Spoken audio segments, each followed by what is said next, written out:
Gawat, Ketua Komnas HAM berpihak. Hancur lebur. Kasus 6 laskar ditembak mati. FPI melaporkan ke Pengadilan HAM Internasional di Belanda dan juga Swiss. Tak bisa lagi mengelak. Bahkan calon Kapolri baru, Listio Sigit, setuju langgar HAM. Komjen Listio Sigit Prabowo mulai dicecari pertanyaan dari perwakilan fraksi partai politik dan fit and proper test calon Kapolri di Komisi 3 DPR RI Rabu 20 Januari.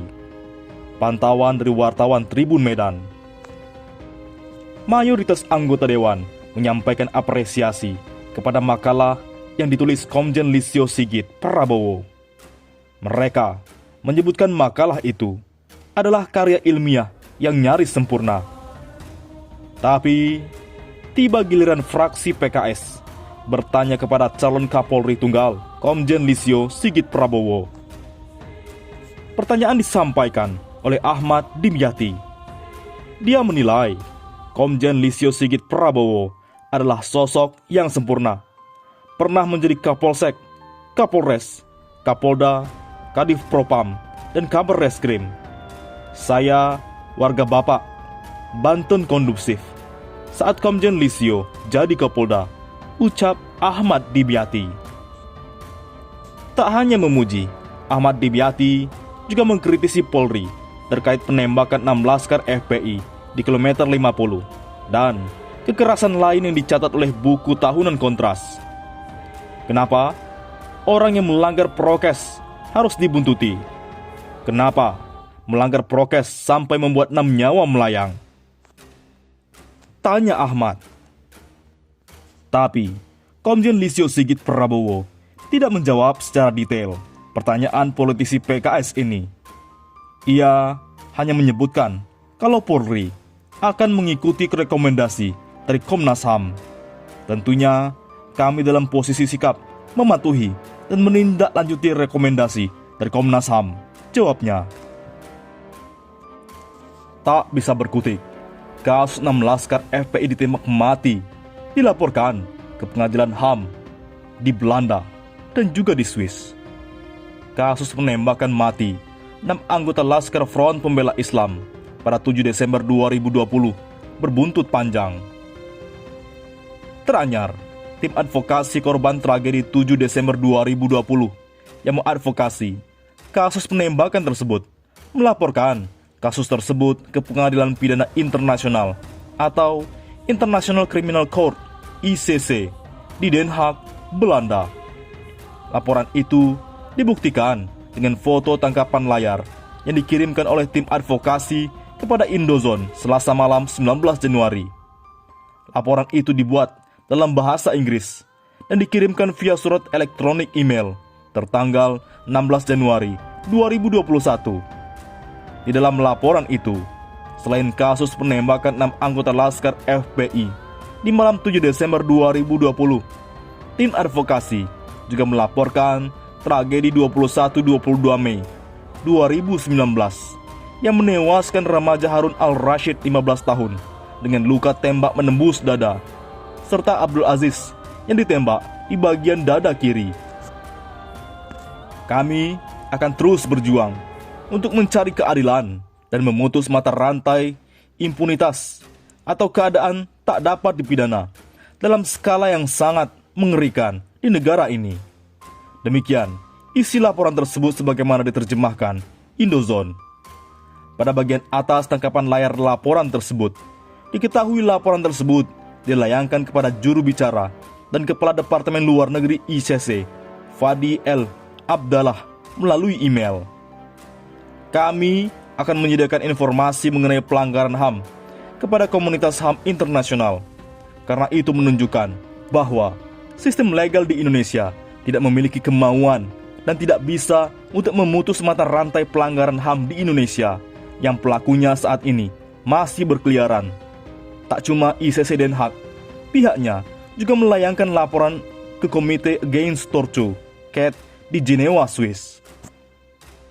Bukan cuma ke ICC, Belanda, Tim advokasi juga sejak 25 Desember sudah mengirimkan laporan ke Komite Against Torture di Geneva, Swiss.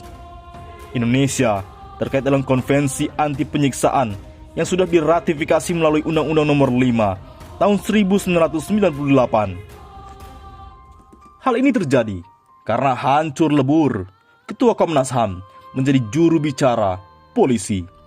Ahmad Taufan Damanik, Ketua Komnas HAM, mengatakan di satu diskusi online 17 Januari bahwa Laskar Front ketawa-ketawa ketika terlibat bentrok dengan aparat kepolisian pada 7 Desember 2020.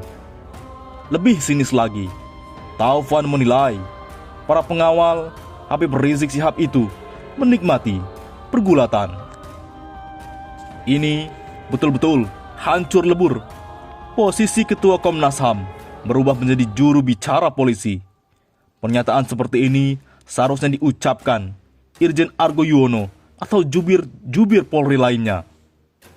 Taufan Damanik menyimpulkan begitu berdasarkan rekaman suara atau voice note percakapan di antara para pengawal HRS yang dia dengar. Mungkin pernah Anda dengar juga waktu itu viral di medsos. Ada bagian-bagian dari voice note percakapan tersebut yang sesekali terdengar ketawa. Tetapi Taufan tidak meletakkan suara ketawa itu dalam konteks yang utuh. Pertama, para pengawal HRS tidak tahu siapa penguntit yang sedang mereka hadapi. Sebelum konferensi pers Kapolda Metro 7 Desember siang yang mengakui aparat kepolisian membunuh 6 pemuda Front, pihak Front tidak menyadari bahwa para penguntit itu adalah polisi. Artinya, pada saat terjadi kejar-kejaran itu, pihak Front beranggapan mereka tidak sedang berhadapan dengan polisi. Mereka menyebutnya OTK, orang tidak dikenal. Dalam konteks ini, Taufan Damanik salah total. Dia mengatakan ada anggota Laskar Front Pembela Islam yang tertawa-tawa saat terlibat bentrok dengan anggota Polda Metro Jaya pada 7 Desember 2020. Taufan lupa bahwa para anggota Front itu tidak tahu kalau para penguntit adalah aparat kepolisian. Para penguntit yang menggunakan beberapa mobil biasa atau unmarked police car itu tidak pernah menyebutkan identitas mereka. Ketua Komnas HAM tidak bisa mengatakan ketawa-ketawa ketika terlibat bentrok dengan aparat kepolisian, karena kembali lagi rombongan OTK itu masih berstatus bukan aparat kepolisian. Saat itu anak-anak muda Front tersebut sedang ada masalah dengan OTK.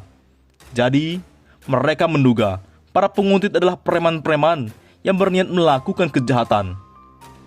Kedua, Taufan Damanik juga mengatakan ada keterangan yang menunjukkan bahwa para pengawal HRS ingin berhadapan dengan pihak yang membuntuti. Tentang ini, tak perlulah analis para ahli. Anak-anak muda yang menduga para penguntit mereka adalah para penjahat. Pastilah mereka ingin menghadapi para penguntit OTK itu. Sesuatu yang wajar dalam insiden kejar-mengejar di jalan raya alias di jalan tol. Seperti yang terjadi tengah malam itu. Dalam kesimpulan penyelidikan Komnas HAM, kesan ingin menghadapi OTK itu menjadi salah satu yang ditekankan. Di dokumen resmi Komnas disebutkan menunggu mobil petugas di satu rest area. Di sini, Komnas lebih berat menyalahkan anak-anak Front itu. Bukannya menyalahkan aparat kepolisian yang jelas-jelas telah menembak mati anak-anak muda itu. Ketua Komnas HAM sangat subjektif, berat sebelah, lebih berpihak kepada para penguasa ketimbang kepada rakyat. Taufan Damanik harus mencabut ucapannya tentang anak-anak Front ketawa-ketawa ketika menghadapi aparat. Anda itu digaji oleh rakyat, bukan untuk menjadi juru bicara polisi, kata wartawan senior. Asyari Usman, bagaimana menurut pendapat Anda?